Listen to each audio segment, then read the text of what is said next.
नमस्कार, मैं हूं रंजीत झा। लोकतंत्र में जनता को यह अधिकार है कि वह सांसदों को चुनकर पार्लियामेंट में भेजे, फिर चाहे वो सत्ता पक्ष से हो या विपक्ष से हो।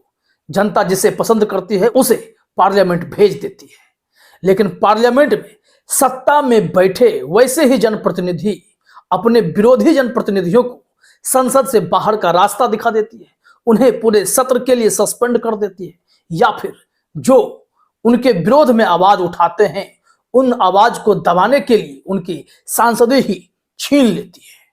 तो इस देश में लोकतंत्र के इस वक्त तो यही मायने नजर आते हैं।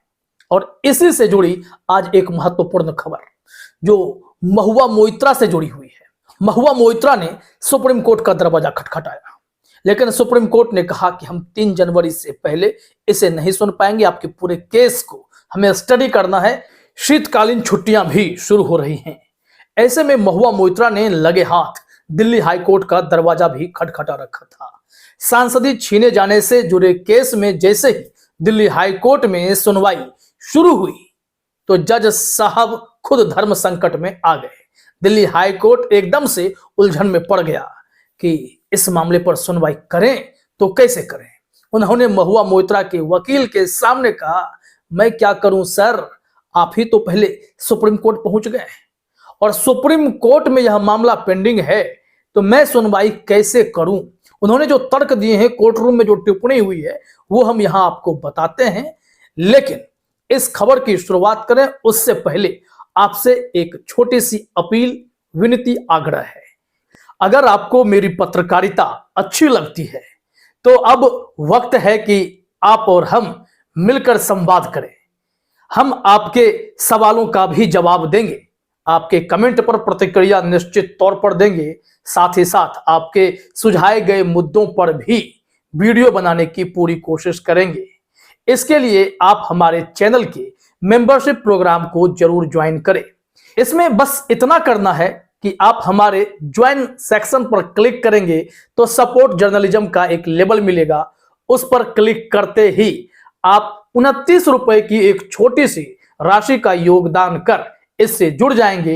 फिर हम और आप एक दूसरे से संवाद करते रहेंगे। उम्मीद है आप निश्चित ही हमारा सहयोग करेंगे। बहुत बहुत धन्यवाद। खैर चलिए लौटते हैं खबर पर। जरा अपने स्क्रीन पर देखिए हेडलाइन क्या है।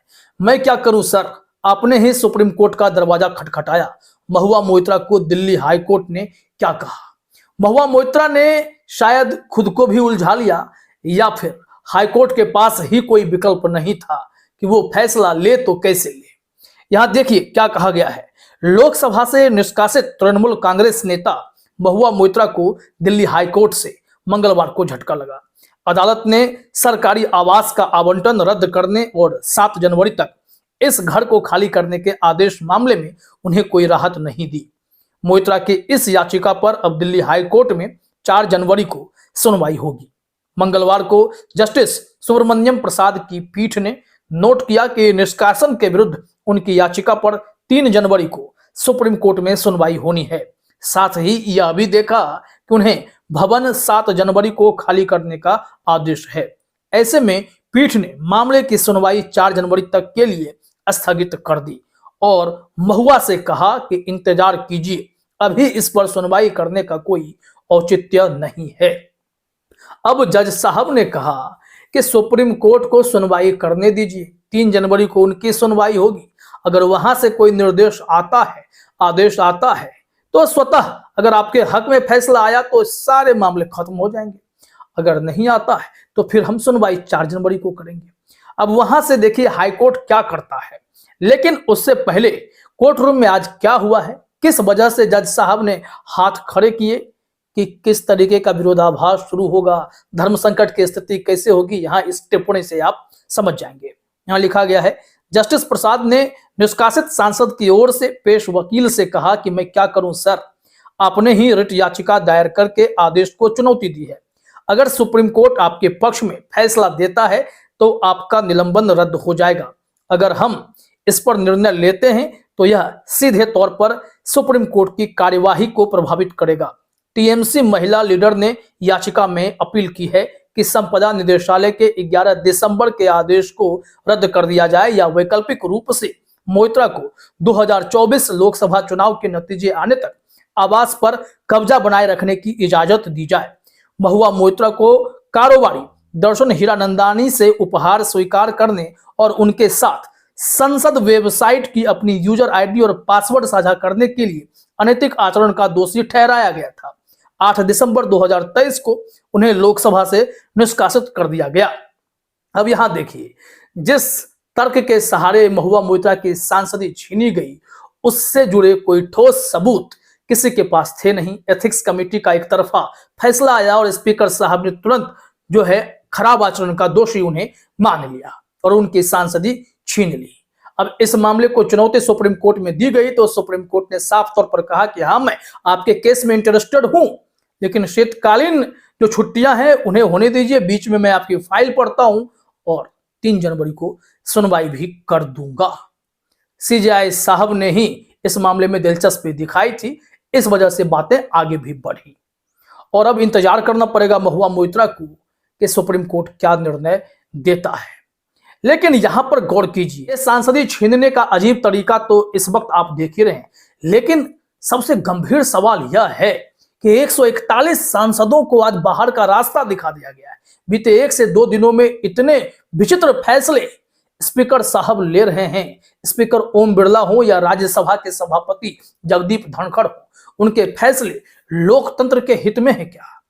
जो जनता जनप्रतिनिधि को चुनती है, वहीं जो जनता के चुने दूसरे जनप्रतिनिधि अपने विरोधियों को बाहर का रास्ता सिर्फ इसलिए दिखा देती है कि उनकी विचारधारा उन्हें पसंद नहीं, उनके उठाए गए सवाल उन्हें पसंद नहीं।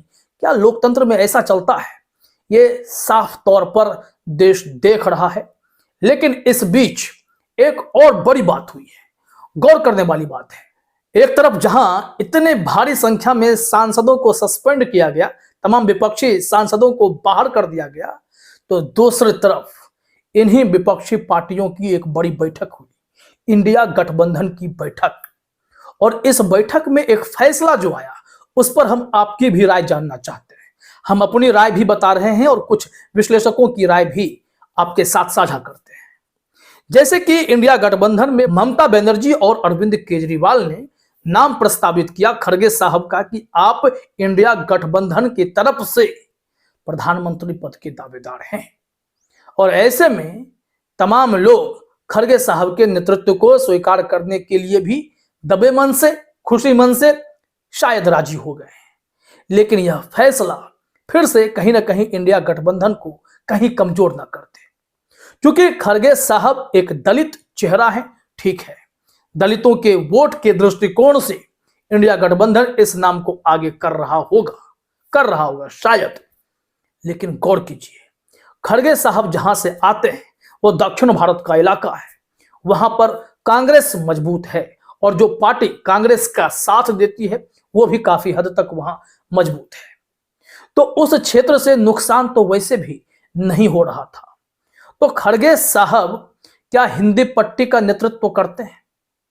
अगर हिंदी पट्टी जहां कांग्रेस कमजोर है, जहां क्षेत्रीय पार्टियां भी कमजोर पड़ती जा रही हैं, वहां विपक्षी एकता की भरपूर जरूरत थी और इसके लिए एक ऐसे चेहरे की जरूरत पड़ती जिसे दक्षिण भारत भी प्यार करता है, जिसे उत्तर भारत भी प्यार करता है, मध्य भारत भी प्यार करता है, हिंदी पट्टी का तमाम तबका उन्हें पसंद करता है।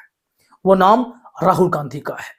राहुल गांधी का नाम प्रधानमंत्री पद के लिए आगे आना चाहिए था, लेकिन यहां पर खड़गे साहब का नेतृत्व इसलिए स्वीकार किया जा रहा है क्योंकि तमाम ऐसे क्षेत्रीय दल के जो बड़े चेहरे हैं, उनकी ख्वाहिश थी कि उन्हें कोई प्रधानमंत्री पद का दावेदार बना दे।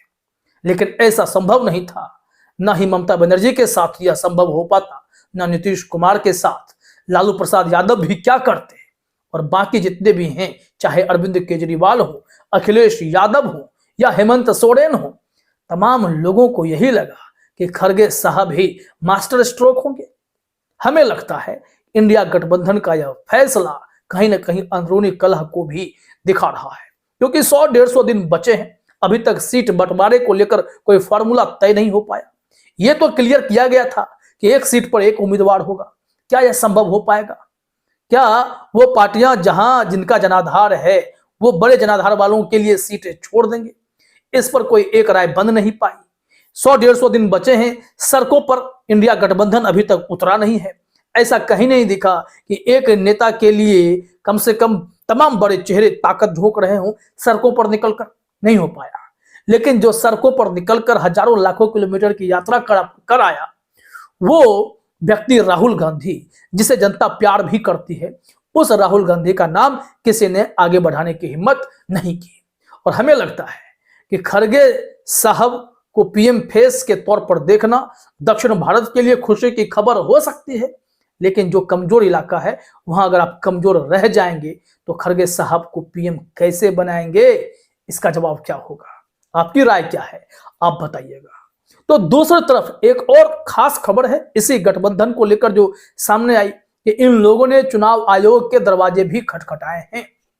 कहा गया है कि वीवीपैट से जो पर्चियां निकलती हैं वो सीधे तौर पर वोटरों के हवाले किए जाएं, वो तसल्ली कर लें और फिर वो एक मतपेटी में डाल दें और उसकी बारीकी से गिनती हो। ईवीएम से नहीं, बैलेट पेपर की तरफ बढ़ा जाए और इससे पारदर्शिता आएगी। लेकिन चुनाव आयोग क्या इस वक्त ऐसे स्थिति में है कि विपक्ष की बातें सुने?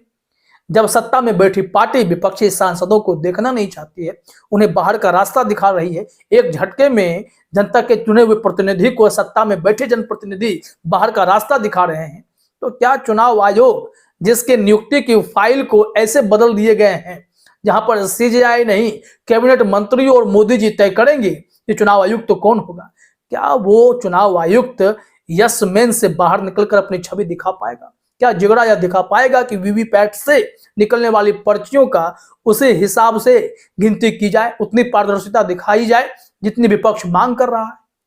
तो फिर निष्पक्षता की बात होगी, अन्यथा यह पूरा केस घूमता हुआ दिखाई पड़ रहा है।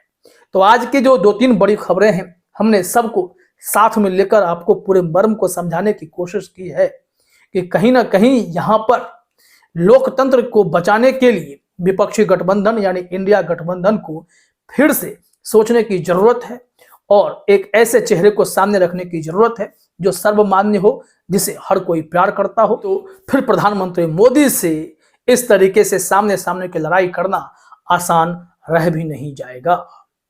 फिलहाल इस वीडियो में इतना ही। आप सभी का हमसे जुड़ने के लिए बहुत बहुत धन्यवाद।